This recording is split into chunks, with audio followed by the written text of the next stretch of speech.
Hello there! Welcome to Eden's Kitchen. Today I'm gonna show you how to make chicken with broccoli.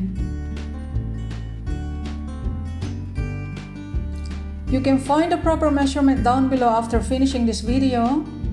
Okay, let's start preparing to marinate the chicken. First, let's add 1 tablespoon of soy sauce, 1 tablespoon of oyster sauce, 1 teaspoon of baking powder, 1 teaspoon of cornstarch. Mix it thoroughly until the chicken is fully coated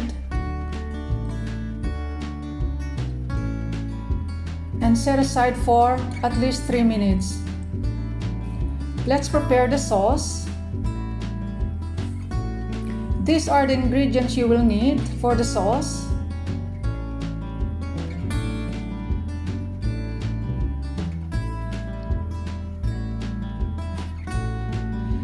First, let's add 1 tablespoon of soy sauce,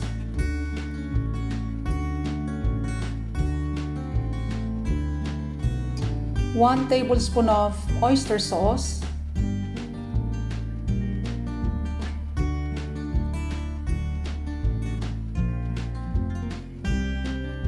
1 teaspoon of brown sugar, 3 tablespoons of water,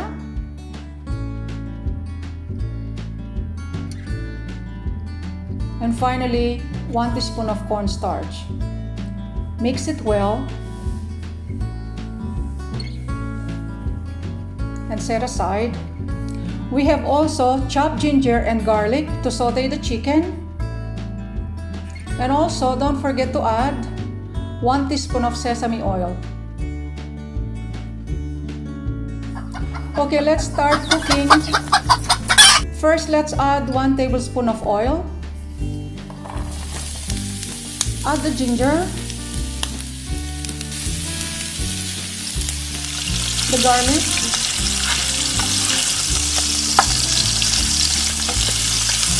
let's add the marinated chicken to the pan and cook for about 5 to 7 minutes until chicken is tender.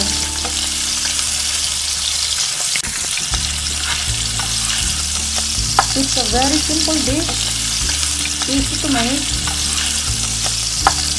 and it's not expensive.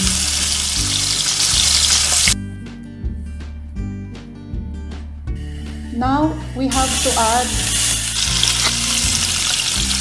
the broccoli, the sauce,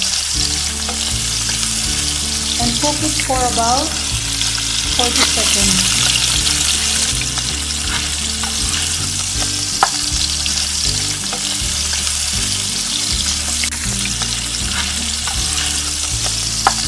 There you go, guys.